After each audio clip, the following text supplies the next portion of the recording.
Bank of Canada has cut rates by 25 basis points. The economy, of course, facing plenty of uncertainty from our largest trading partner.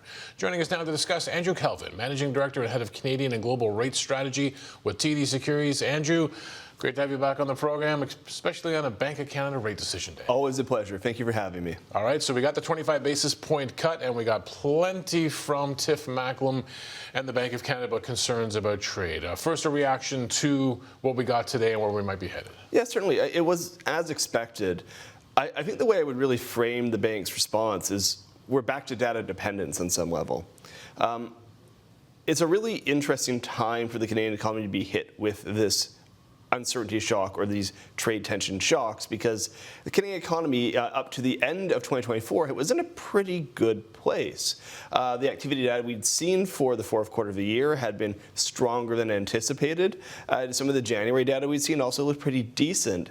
So that on one hand, the Bank of Canada has to balance that better realized activity data against the fact that we are now seeing tariffs imposed on Canadian exports. Canada has retaliated with tariffs on the United States, and that is almost certainly going to have some sort of a negative impact on economic activity. Trying to put a magnitude on that is extremely difficult, but the direction's pretty clear. So the Bank of Canada is trying to strike a balancing act. On one hand, they've said that their job is to ensure that inflation does not take root again.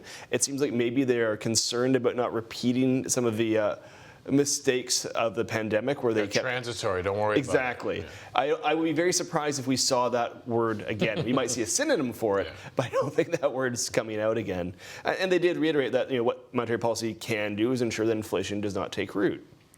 At the same time, they talk about balancing the downward impacts on inflation from weaker economic activity against the upward impacts on inflation from tariffs.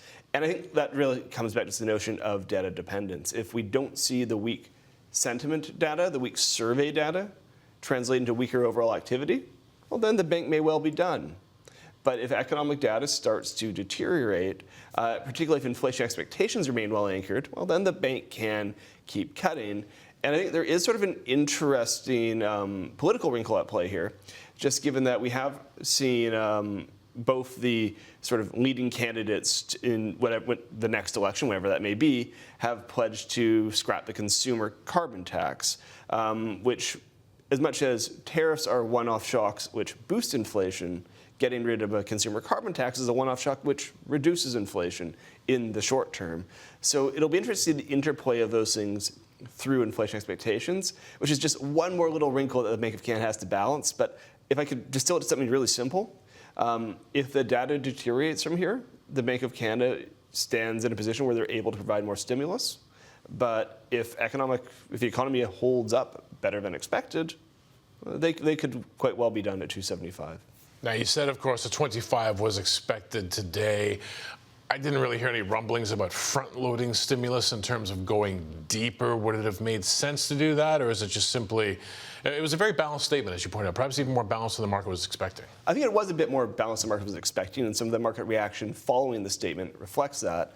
I've long been arguing that front-loading stimulus would have been reckless because the economy ended 2024 on such a strong note, and because it's really difficult to analytically determine how long tariffs will remain in place for. It's a very fluid situation. It's often not clear what the sort of end goals are from different actors in it. And so if you're to put your analytical hat on, you could say that these tariffs will last anywhere between one more day and forever. If you're the central bank, you cannot act with any certainty that they will be there for a long time. Yeah, sometimes you'll see like 3 case scenarios, but between one day and forever, that'd be a lot. It's a big difference, yeah.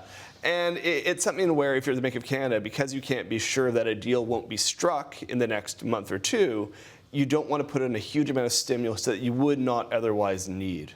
I think that speaks to why they're trying to take things gradually, why they said they're going to proceed carefully. And when asked about a 50 basis point cut, Governor Macklem did say in the press conference that it wasn't something they seriously considered. Okay, what does it all mean for the loonie? I think there's been some, it's understandable, but with everything going on, we kept looking at the loonie and expecting a lot more weakness. It didn't happen. Of course, we're comparing it to the U.S. buck. How is this all playing out through currency? So we have started to see the Canadian dollar not following the announcement today, but the Canadian dollar had been weakening a little bit leading into today's announcement. Ultimately, the macro drivers, with Canada likely to see larger growth hits due to a trade dispute than the United States, it probably still supports a weaker loonie in our view. We have a second quarter forecast of dollar CAD at 147, which I believe is about a 68-cent dollar. So there's still probably a little bit more weakness to come here. But I think it's important to note that the U.S. economy has shown some signs of slowing in recent weeks. And the Canadian economy turns out to be sitting at a little bit better a starting point than perhaps we'd anticipated. So it does sort of mitigate some of those absolute worst case scenarios that perhaps we'd been looking at weeks or months prior. But at the end of the day, our view is still that there's a little bit more Canadian dollar weakness coming. When it comes to the Canadian economy, this really stood out for me, just even in the statement before we actually heard Tiff Macklem give his introductory comments and take questions. The pervasive uncertainty created by continuously changing U.S. tariffs, restraining consumer spending attention's business plan to hire and invest. If we cannot get out of this situation, even just the uncertainty, what does it mean for the Canadian economy? And that's a really important point. The fact that tariffs have been imposed and then taken off and then imposed and taken off, at the end of the day, businesses, or a substantial portion of businesses, are likely to delay purchases or hiring decisions or investment decisions, these sorts of things. It's very difficult to determine the number of businesses that would be doing that or the number of households that will be cutting back on spending until you actually see the data, which in Canada is quite lagged. But the direction of it's pretty unambiguous. There aren't a lot of cases where you would expect a business or household to go out and commit more in the face of greater uncertainty. You could see some sort of front loading of inventory stockpiling. That's a potential.